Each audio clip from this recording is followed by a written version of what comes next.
Anda masih bersama kami di Newsroom. Kita akan lanjutkan perbincangan terkait dengan tilang elektronik untuk pengendara roda 2, begitu ya. Saya ke Pak Fahri Siregar. Ya. Kalau tadi sudah diberikan sosialisasi terkait dengan letak-letak dari kamera-kamera yang bisa ditempatkan di berbagai posisi, begitu. Ya. Nah, sekarang kita lebih ke teknisnya, begitu ya Pak ya.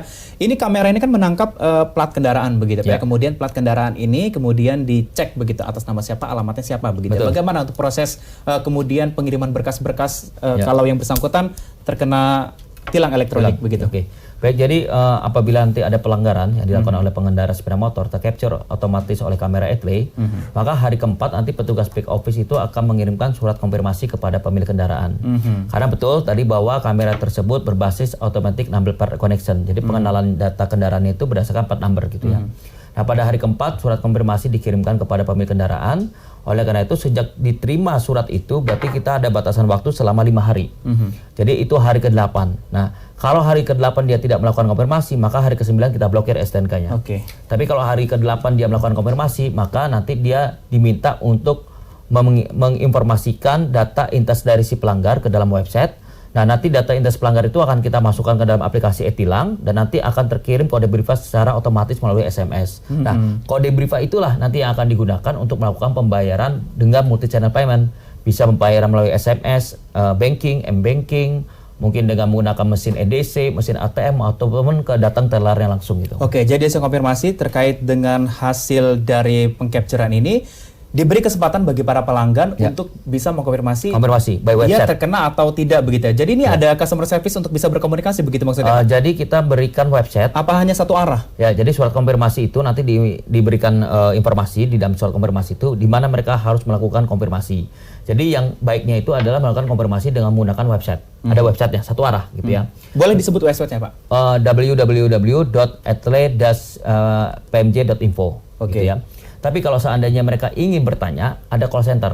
Ataupun bahkan tidak puas, mereka bisa datang ke posko Subdit Gakum di Lantas Polda Metro Jaya. Baik, saya penasaran nih Pak akhirnya. Ketika misalnya saya kena tilang, saya mau konfirmasi, ternyata yang saya pegang itu bukan handphone. Tapi yang saya pegang itu adalah mungkin suatu benda yang lain yang mungkin dikiranya mirip handphone begitu. Apakah bisa terkonfirmasi, tervalidasi oleh pihak petugas kalau itu memang oke ini bukan handphone? Jadi begini, di surat konfirmasi itu ada QR Code. QR Code itu nanti bisa menampilkan video. Jadi jarang sekali ada orang yang mengelak karena tentunya kan terjadi bentuk seperti kayak percakapan pada saat menerima telepon gitu. Dia bilang bahwa itu bukan telepon tapi terjadi percakapan kan gitu kan. Nah, jadi otomatis begini, surat konfirmasi itu ada foto, ada video. Nah, jadi di QR Code-nya itu bisa kita scan. Kita combine ya? Nah, nanti bukan combine, nanti ada QR Code yang bisa di-scan, nanti muncul videonya. Jadi sebenarnya begini, tidak perlu harus datang ke posko Gakum, karena dengan surat konfirmasi itu saya rasa sudah jelas kok gitu. Tinggal bayar. tinggal bayar dendanya. Pak Adi ada pendapat terkait dengan hal ini? Silakan. Nanti kalau pakai handsfree nggak masalah ya Pak ya? Jadi begini, nanti saya jelaskan kalau pertanyaannya ya, supaya nanti terarah ya. Jadi begini, kenapa tidak diperbolehkan menggunakan handphone pada saat berkendara? Jadi karena dapat mengganggu 3 hal.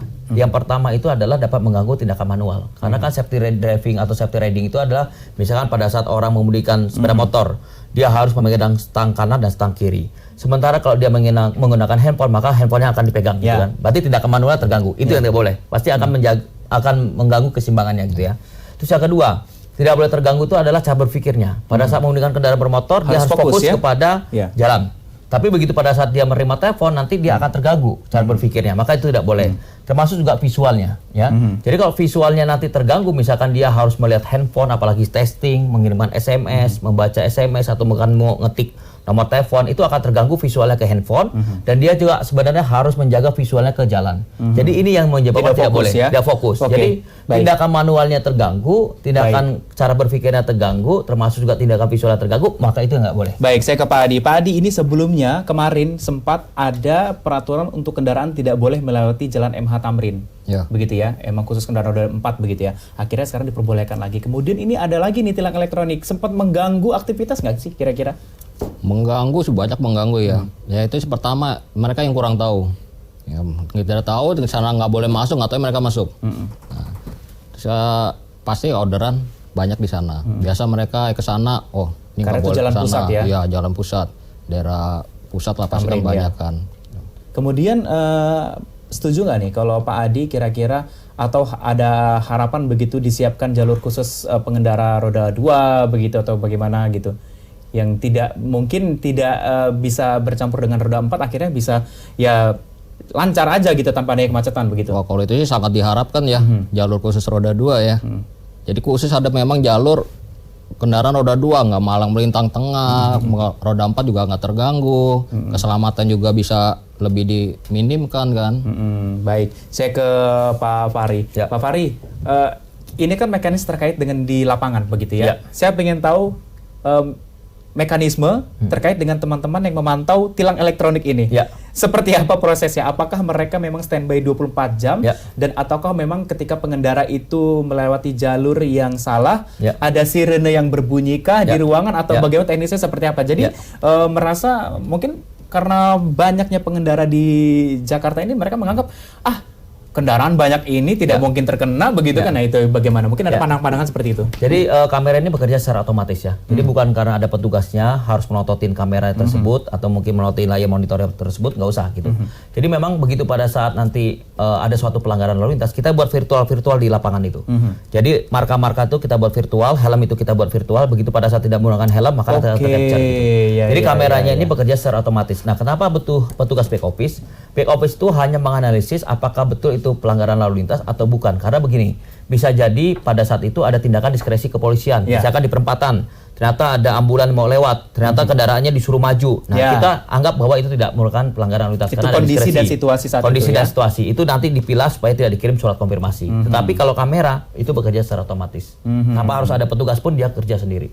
Baik, saya konfirmasi lagi nih Pak. Ini ada yang beredar kabar katanya kalau tilang elektronik ini adalah hanya khusus berlaku bagi plat kendaraan B yang di Jakarta. Apakah kemudian ini kan kita banyak juga nih kendaraan-kendaraan yang mungkin dibawa oleh teman-teman dari daerah begitu ya, dari plat Lampung ataupun Bandung ataupun Jawa Timur begitu.